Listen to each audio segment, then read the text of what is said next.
एक भल्ला जी थे, बहुत बड़े जागीरदार, पंजाब में रहते थे, बहुत बड़े जागीरदार थे। तो एक फकीर थे, उनके साथ उनके पास एक सेवक रहता था, नौकरी करता था।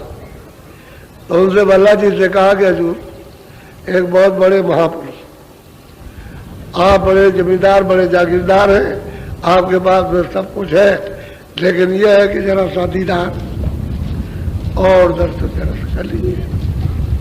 कहा कि अच्छा है, जब फुर्सत होगी।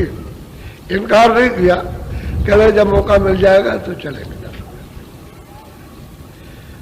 कुछ दिन के बाद कुछ दूर आए होंगे तो सेवक ने कहा कि हजूर, आपको मैं याद कराता हूँ कि वो यहाँ पास में आए हुए, कुछ दूर पर है, तो आप चले चलिए दर्शन खाली कर आइए।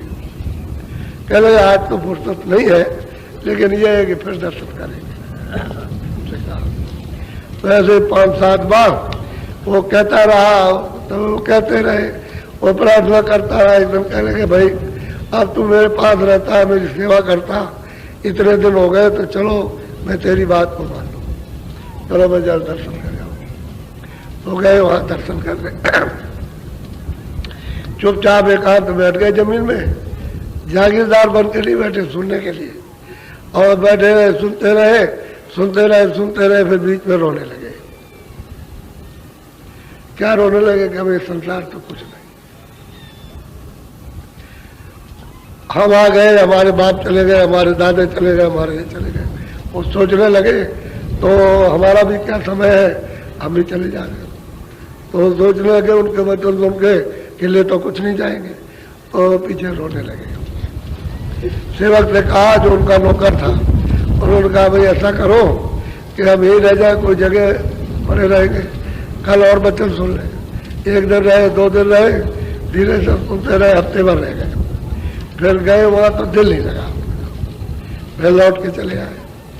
तो महात्मा जी सुनाते रहे, तो फिर उन्होंने कहा भाई ये संगत आई हुई है, ये पानी चाहती है, खाना चाहती है, आए हुए खाने। तो फिर वो गए, इंतजाम करके उस संगत का आटा, जो कुछ भी दाल चावल सब संगत को खिलाने लगे। उनका हो गया प्रेम, बहुत ज्यादा प्रेम हो गया। अब जहाँ जहाँ संगत लगे वहां पहुंच जाए, और उनकी तरफ से सब संगत के खिलाने का सब खर्चा। आपको आश्चर्य की बात तो यह है कि उन्होंने सब कुछ लुटा दिया, जितना भी उनके पास पैसा खजाने में था, वो उनके पास खेती थी, वो अब उनके पास में कुछ जानवर वो मर गए, उनके पास स्त्री थी वो भी मर गई, उनका बच्चा भी मर गया, और वो बराबर आते हुए जाते रहे संगत में। आखिर में यह हुआ कि गुरु महाराज जरा दूर चले गए, और फिर खबर भेजी है कि अरे भल्ला बहुत दिनों से दिखाई नहीं दिया, और संगत आई हुई है, और वो तो ये सब इंतजाम करता था, अब वो कहाँ चला गया। तो सेठ को बुलाया, कहले भाई देखो ये महल कितने का है, बताओ उस जमाने में कितने का है। तो कहले महल भेज दिया, और वो ले गए, भेज दिया कि जाओ संगत पे लगा देना। अब उनके पास कुछ नहीं रहा, कुछ भी। जो गुरु महाराज बताया बस वही। कहले भाई भल्ला को पकड़ के ले आओ, वो कहाँ रहता है, वो मतलब क्या करता। तो ले आए, कह रहे भल्ला तो मतलब कहते हजूर की मर्जी, बहुत अच्छी तरह से। क्या करते हो? कह रहे मैं भजन करता हूँ सुबह शाम दिन में। और खाते कहाँ से हो? कह रहे मैं मांग के खा लेता हूँ, किसी से घर से मांग लिया खा लिया। कह रहे ये तुमने ठीक नहीं किया, यहाँ आ जाओ डेरे पर, आश्रम में आ जाओ। तो चले आए, आश्रम में रहने लगे। एक दिन गुरु महाराज जा रहे थे, पूछने लगे, कह रहे भाई बल्ला क्या कर रहे हो? कह रहे भजन करता हूँ। खाते खाओ? कह लगे भंडारे पर से लंगर खाने से खा लेता हूँ। कह लगे ये तुम्हारा काम है, और जो हुक्म हो। कह लगे जाओ,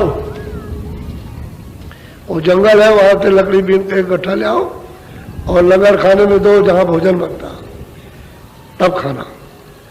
तो बेचारे अपना भजन करे और सेवा वो करे, और लकड़ी बीनने के लिए जाए, बीन का इकट्ठा ले आए, और वहां लंगर खाने में दे दे, उसके एवज में खा ले। फिर एक दिन गुरु महाराज जा रहे थे, कोई झाड़ू लगा रहे थे, जागीरदार झाड़ू लगा रहा, पूछा अरे वल्ला तुम क्या कर रहे हो? कह लगे हजूर मैं जाता हूँ लकड़ियाँ ले आता हूँ और हजूर लंगर खाने में दे देता हूँ रोटी खाने। कह रहे अरे वो भल्ला तू तो दूसरों की सेवा करता था, तू तो अपने पेट के लिए ही अब कर रहा, औरों की सेवा तो कुछ करता नहीं। तो कह लगे हजूर जो हुक्म हो। कह लगे अच्छा एक काम करो कि एक तो गट्ठा ले आया करो लंगर के लिए, यानी रसोई घर के लिए, और एक गट्ठा तुम ले आए संगत के लिए। 2 गट्ठे वहां जमा किया तो संगत की सेवा होगी, और एक गट्ठा जो तुम जमा करोगे लंगर खाने में उससे रोटी खा लेना और भजन कर लो। तो बेचारे जाए और देर लग जाए, तो वह जंगल में लकड़ी इकट्ठी करते रहे, 2 गट्ठा बांध के लाए। लाते उतने ही थे जितना पहले लाते तो उतना दूसरा भी, और दोनों एक साथ लाद करके लाते थे और लंगर खाने में देते। एक दिन गुरु महाराज ने किसी के लिए कुछ काम के लिए कह दिया होगा, तो वो काम करता रहा, पूरा नहीं हुआ। जब सूरज डूबने लगा तो कहा कि अरे उससे कहो कि दौड़ के जाए जंगल में और जल्दी से लंगर खाने के गट्ठे ले आए। तो बेचारा चला गया, जंगल में लकड़ी बीनता रहा, अंधेरा हो गया। उसी अंधेरे में गट्ठर बांध करके जब चलने लगा तो रास्ता छूट गया। इधर जाना था ऐसे रास्ते में चला गया। तो चला गया आगे, तो उसको ये नहीं मालूम था कि गड्ढा है। उसी गड्ढे में दोनों गट्ठे लेके गिर गया। अब गड्ढा इतना ऊंचा कि ऊपर हाथ करे तो पहुंच ना सके, और उसी गड्ढे में खड़ा है। गड्ढे में खड़ा है तो 8, 9, 10 बज गया। तो गुरु महाराज ने बुलाया कि अरे भाई वो नहीं आया, क्या बात हो गई, जंगल में क्या भूल गया? हम उसका इंतजार कर रहे बैठे बैठे कि अभी तक गट्ठे लेकर के नहीं आया, चलो उसकी खोज करने चल गए। तो खोजते खोजते खोज जंगल में आवाज चारों तरफ लगाते रहे, अरे कोई है जंगल में, अरे भल्ला तुम इधर हो। तो मतलब ऐसे ही चारों तरफ से ढूंढते हुए अंदर से आवाज आई कि मैं इधर हूं। तो लोग सेवक पहुंच गए, आवाज को पकड़ के देखा, वो गड्ढे में पकड़ा, दोनों गट्ठे लेकर के गड्ढे में खड़ा, ऐसे गट्ठे लिए हुए और गड्ढे में खड़ा है। अब वो ऊपर चढ़ने का तो मौका नहीं उसको, क्योंकि उसका हाथ नहीं पहुंच सकता। तो कहा सिर्फ कोने कि अरे वल्ला गड्ढा फेंक दो, ये रस्सी लो, इसको पकड़ के मैं तुमको निकाल लू। कहने लगे गड्ढा पहले निकलेंगे और बल्ला इसके बाद में, क्योंकि ये संगत में जाना है। संगत में जाना है, गड्ढा पहले निकलेगा और बल्ला बाद में निकलेगा। तो बहुत कुछ कहते रहे, अरे बल्ला नहीं रहता नहीं, कहने लगे वैसे ही रहेगा जो है, गड्ढा पहले बल्ला बाद। तब गुरु महाराज पहुंच गए, कह रहे अरे बल्ला रस्सी पकड़ के निकल, गड्ढा फेंक दे। कह रहे हजूर गड्ढा तो लंगर खाने में जाएगा, ये तो पहले निकलेगा, बाद में जो आपकी मर्जी हो कीजिएगा। तो गड्ढा निकाले, बाद में उनको निकाला।